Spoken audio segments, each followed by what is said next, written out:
Tere, mina olen Jaakob animatsiooni teiselt kursuselt. Tere, ma olen Jenna animatsiooni teiselt kursuselt. Ja ma olen Karmen animatsiooni 3. kursuselt.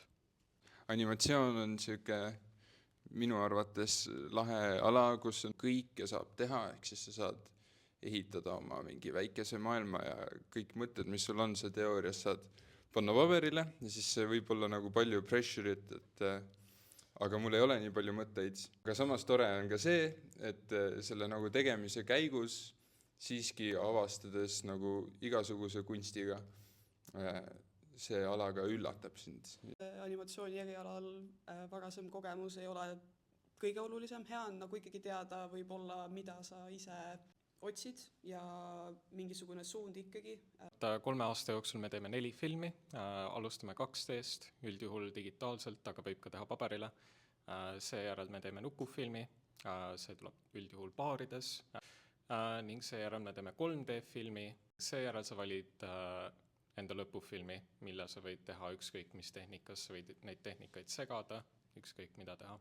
No minule öeldi sisseastumiskatsetel, et joonistamisoskus on oluline, aga head mõtted on veel olulisem. Ja siis neid oskusi meile õpetatakse ka joonistamisoskust näiteks, aga kui teha näiteks nukufilmi, siis sa ei pea mitte midagi joonistama. Me käime festivalidel ka, mis on alati väga suur lemmik, sest et siis me just täpselt nagu see kogukond üle Euroopa saab kokku ja me kõik siis räägime lihtsalt filmidest, mis on päris tore ja vaatame igasuguseid filme ka. Ja animatsiooni osakond käib päris paljudel festivalidel, me oleme käinud Animatekal Sloveenias, Slovakkias on festivale, ma olen käinud Portugalis, Horvaatias. Animatsiooniportfoolios ei ole animatsioon küll kohustuslik, aga see kindlasti tugevdab sinu portfooliot ja aitab sul sisse saada.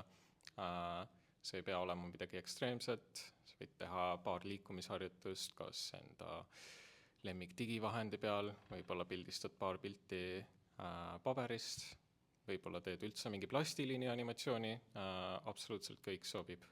Meie katsed on üldjuhul 3 osas, kestavad 3 päeva. Esimesel päeval me tegime vist karakteridisaine ja taustasid, teisel päeval me pidime tegema storyboardi, 3. päeval pead sa pitchima ühe filmi idee. Küll, aga ma lisan, et kuigi katsed on 7 tundi, minu kursakas tegi 1 tunniga põhimõtteliselt kõik ära ja sai sisse, nii et selles mõttes, et see aeg on lihtsalt selle jaoks, et sa saaksid tegelikult nagu rahulikult mõelda.